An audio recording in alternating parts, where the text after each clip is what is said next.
Corner. You know, every once in a while I go through my Facebook and I have referrals of friends I think that should be on the show, and I'm really picky about who I take. But I happened to spot Jeff Schneider on my Facebook, and I was looking at his photo. He's a good-looking guy, looks like a James Bond character, got a great body, and I thought this is the guy I want to talk to see how he trains, because he can set an example for the rest of you people out there who are probably training improperly. And so I have Jeff here on a Skype today, and it's really a pleasure, Jeff, to have you. I was really looking forward to this. So I know we had a little bit time schedules off and off, but you know what? It's a busy world. So we do what we can do. So we were talking before, and we were talking about training and this and that. And then, how long have you been training? I've been competing for 26 years. Yeah. So over 30 years I've been training. I started training when I was 15. I'm 46 now. Yeah. And I started competing when I was 19, and I did the 1991 Orange County Muscle Classic. Yeah. That teenage division, and it was huge. And if I would have did a more local show, I would probably place really well. But I thought I was better than what I really was. And you know, when I went into the show, there was a kid in there. I mean, he was being coached by, I don't know if you remember the bodybuilder, German bodybuilder, Achim Albrecht. Sure I do. He got into wrestling for a short time.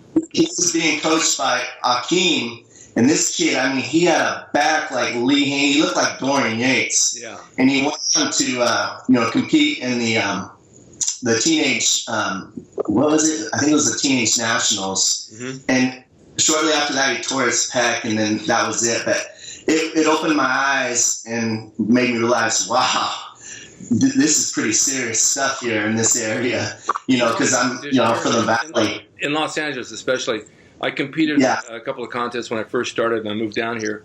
I had a background in powerlifting, but then I got into bodybuilding, and then when I was training with Arnold, the guy says, oh, come on, compete. So I entered a show, and this guy standing next to me looked really good. And I don't know if you remember Vic Tanny. Do you remember Vic Tanny gyms? What is it? Vic Tanny. They were big gyms all over the LA area, like sports gyms. But Vic Tanny was a well-known bodybuilder, and his brother Armand was a well-known bodybuilder, and he wrote for Joe Weider. Well, Vic Tanny Jr. entered the show out of nowhere. I never even knew he even existed. He was a short little guy, and he was a teenager, and he looked tremendous. And I thought, where in the world did this guy come from? Somebody new always shows up you never heard of, and you think, oh my God, I got to compete against them, But it's a shock, but it scares you into training a little bit harder. Yes. Taking it a little bit more serious. What was your body weight when you competed? The last time I competed? Yeah. I weighed in at 186 at 5'9". Okay. What's your heaviest body weight? My heaviest body weight competition? When I was in general, what was your heaviest body weight? The heaviest I've ever been was 240 pounds. That's a lot of weight. Yes, but it wasn't good weight. Now that I look back at it, it was really bad weight. It was, looking at the scale and trying to impress myself. But in the mirror, I didn't look very impressive, and trying to bend over and put my shoes on and tie them was kind of a challenge too. Well, so it was comfortable weight for me. That kind of body weight looks good in clothes. It makes it huge. But when you take the shirt off, then there's no cuts. It doesn't look so good.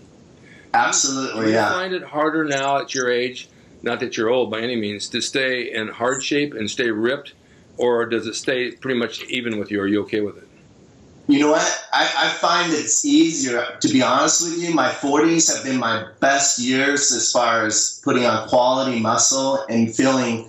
I'm my own worst critic with my physique, and I feel like I can look at myself and go, wow, okay, we're getting someplace now. Right. Things are starting to really change and look up, And you're married, right? What's that? You're married? Yes, I am. Did your wife compete? She's competed in the past. She competed back in 2008 at the Sacramento Bodybuilding Championships. Actually, it was 2007. Mm-hmm. She competed in that show, and she's been a mom, and you're raising our kids, and now she's helping me put a little bit more focus into my career. Well, I was going to say that because the fact that she competed and she knows what you go through, it's easy to have a partner that supports you and cooks the way you want and feeds you the way you need to be, because it's easy. I mean, I have a beautiful girlfriend, and we'll go out, and she's in great shape. Oh, Rick, let's just share a little chocolate cake for dessert, and I will, but I don't want to because I know how hard it is, you know, to get that off. And she's very supportive, and I mean, in your situation, since she did compete, she does know what you need and what you don't need. Well, and she's my training partner. We train together. We have a personal training studio in Anacortes, Washington. Yeah. It's an island we live on, and we're actually the only personal training studio there. So we have the market corner. It's really nice, and I have a lot of old school equipment. We train there all the time. After work, when we get done, we turn on the loud music. It's just me and her, and we go at it. I'm not there to impress anybody or whatever. I just want to work out, get my workout in, and get done. You still train heavy? So it's a little different the way I train now. I make lighter weights heavier. Okay. And what I mean by that is what I do is I use time under tension. Mm-hmm. So I actually kind of fight against the negative as it comes down. Mm-hmm. And I try to get a 4-second negative on most of my movements. There's some things that you can't quite get at 4-second negative. And I really emphasize contractions. Like when I do leg extensions, sometimes I'll hold the contracted position for 3 seconds before letting it go back down. And what I've learned by training myself that way, but I also have been training clients for 18 years now. I do that. That's, I've been doing that for a career, and I finally got the opportunity to open up my own business. But for years, I worked for other people. But I have trained a lot of people, and I know it works because I've tested it out in the gym. And let me tell you, you can build so much more muscle density faster this way, muscle separation, your definition, vascularity. Vascularity comes out more because the muscle has to fight more. It's under tension longer. I'm also a big advocate, and Frank Zane and those guys used to do the same thing. I do a lot of, they say not to, but sometimes I go against the grain. I do a lot of static stretching in between my sets. Whatever exercise I'm doing, I'll stretch that area in between sets. So my rest periods are really just stretching. And then, I take a few minutes and I'm back at it again. So I try to keep my rest periods between 30 seconds to a minute, depending on the exercises I'm doing. You think the stretching really helps? Absolutely. I think it's changed the way my muscle looks. It's made me more flexible, more agile. I'm a better poser now because I can get into positions I wasn't able to get into before. Yeah. And I like doing it better that way in the workout rather than doing it at the end of the workout. It just, for me, I believe in Frank Zane and all those guys back in the day. And, they've done it, and they've had that look. And I'm getting that look because I've been following that philosophy for quite some time now, but I've, just gotten better at what I'm doing because, I practice it all the time. I'm not only training myself, but I'm training clients. Yeah. And for me, the training industry has really gone downhill. And it's really sad, because a lot of people are jumping on the train just because they can boss people around and they can set their own schedules. And some of them have a clue. They don't have any clue what to do, really. Not at all. And I feel sorry for people. I seen it today. I was at the gym here because, like I said, I train out my personal training studio, so I hardly ever go to any big commercial gyms anymore.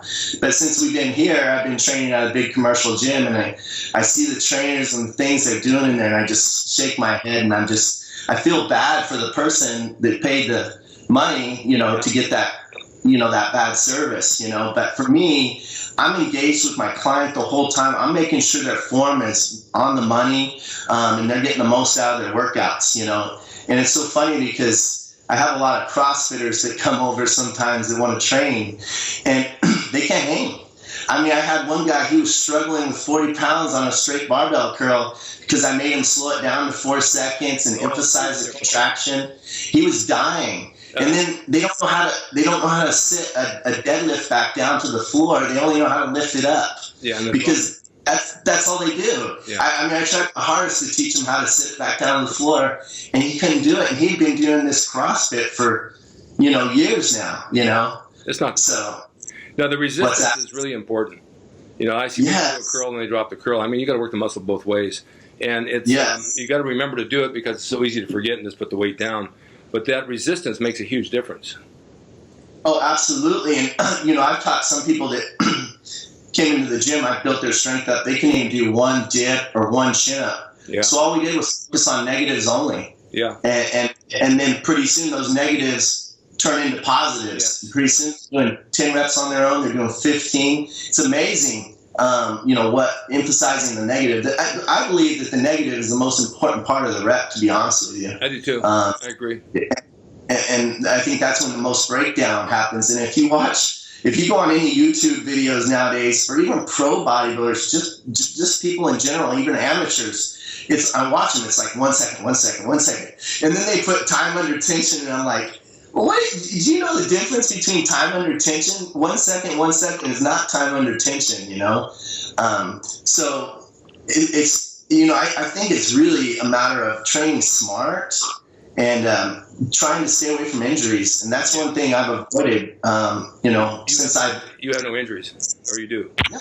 I mean, little wear and tear, being 46, and things we did when we were younger. Before I learned all this, ego lifting and all that stuff, but I used to leg press 1,200 pounds, hack squat 400 pounds. Now I might leg press 500 pounds, but it feels like 1,200 pounds the way I'm doing it, So a lot of people, they don't realize that it's not weight. Your muscles don't know the difference between weight. It knows resistance. That's right. That's exactly it. And how many days a week do you train each muscle? How many times a week? Well, so I was always a big advocate. For the longest time, I trained, Dorian Yates, because I like Mike Mentzer's philosophy, but I thought it was out there a little bit, and one thing that, because I trained with Mike Mentzer twice at Gold's Venice back in the 90s. That guy's a character, man. He came in smelling like a chain smoker. I mean, he was ratty clothes. I mean, the workout was fast.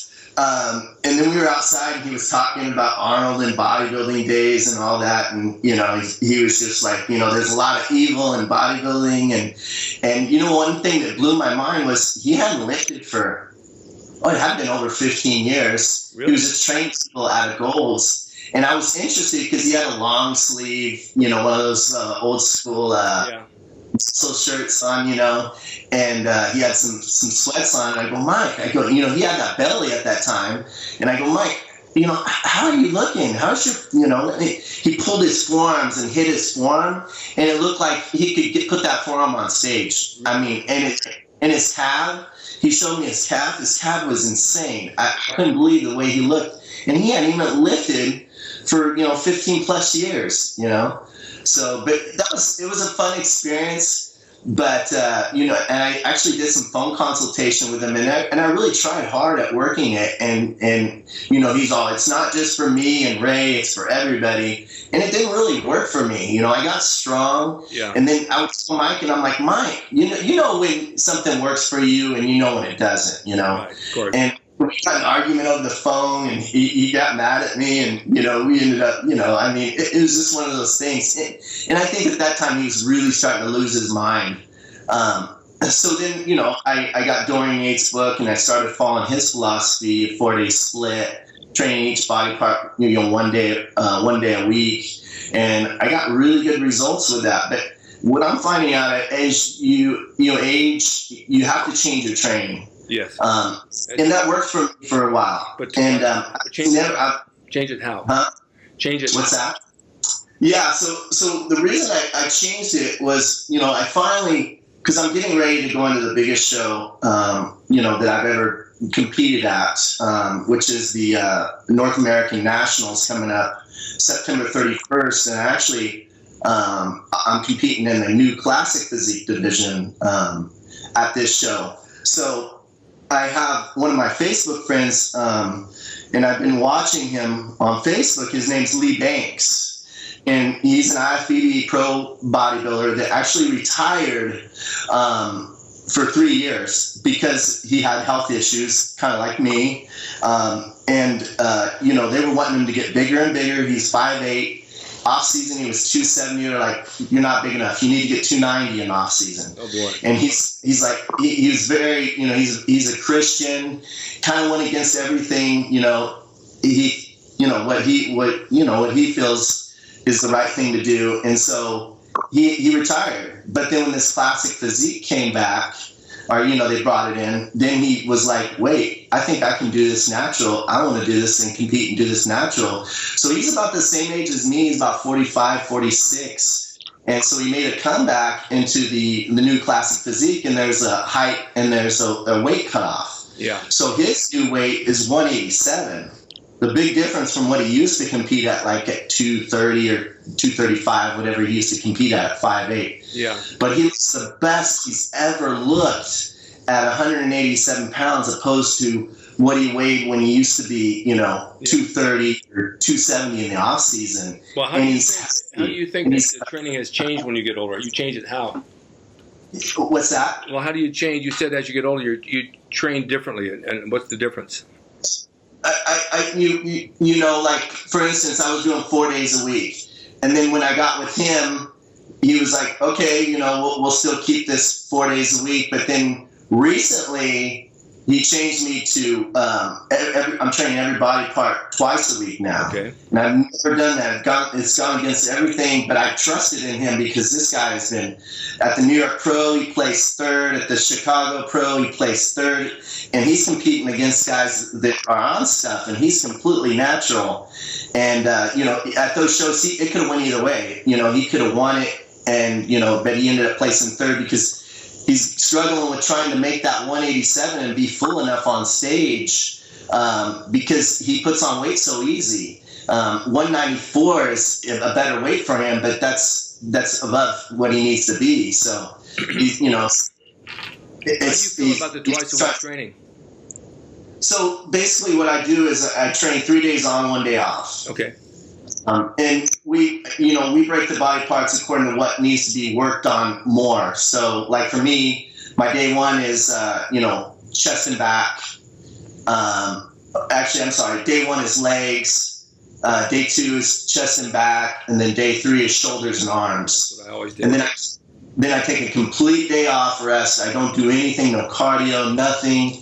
And then I repeat that cycle over again. And it's worked really well for me. I've noticed a big change in my body. And sometimes you got to do things that you're not sure about, you know. And it's about trial and error, you know. But how many sets per body part? How many sets? Yeah, per body part. About 12 if I'm doing a 3-day split like that, you know, because you're training your body parts twice a week anyways. Yeah. So, 12 sets is pretty efficient, you know. Maybe I'll go over that a little bit, but not much, you know. And how's your diet now? Diet's really, really clean. I actually enjoy eating more healthy food than bad food, and you've talked about this before because of the way we feel after we eat that bad food, yeah. Okay. you know. It just makes me lethargic. My stomach's bloated. I just don't like the way it feels. I know it's a negative thing. So, I do cheat. I have some cheat meals. My coaches have allowed me to have some cheat meals when I'm here. But what I do is, right now, because I'm here in California, I'm trying to control my weight. I'm taking in 4 meals a day. But if I have a cheat meal, I only eat 3 meals a day. Because cheat meals, the calories add up really fast, right? Yeah. So it's kind of calories in, calories out. Yeah.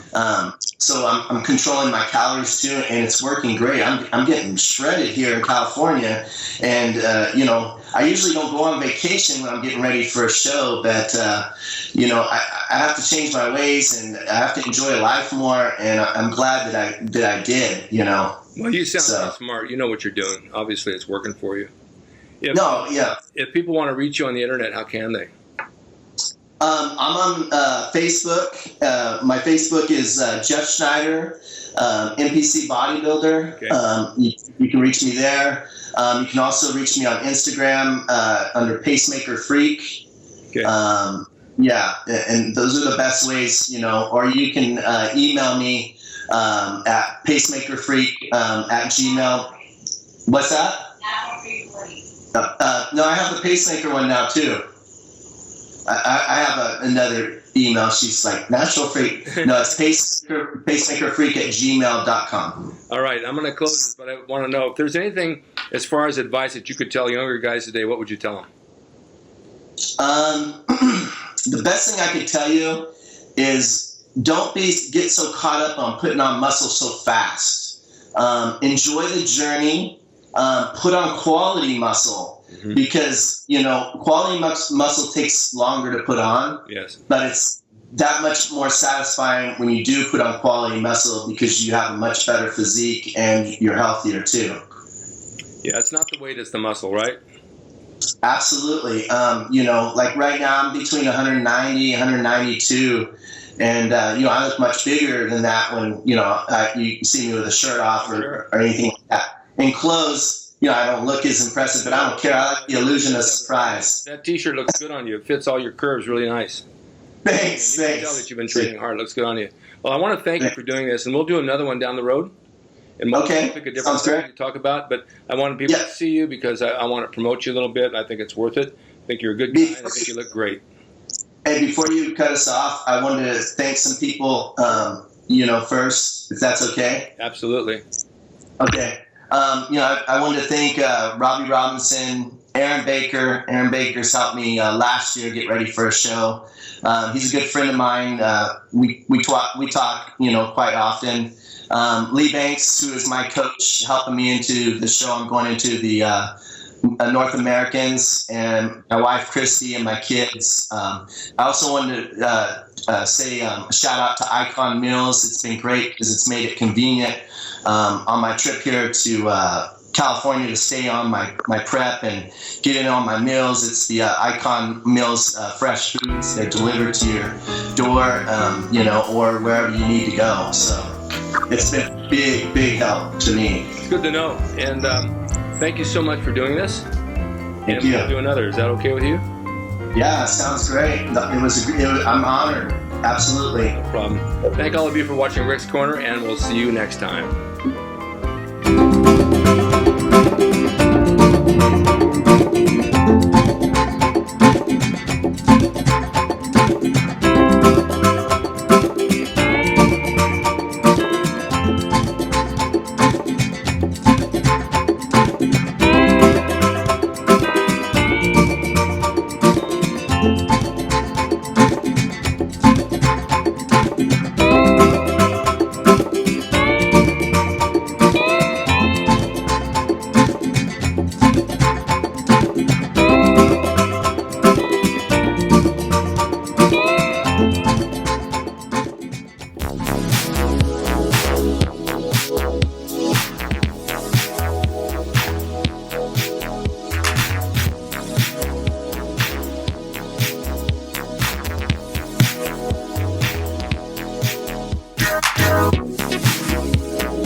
It's RickDrasin.com. He is the equalizer, baby. See you next time.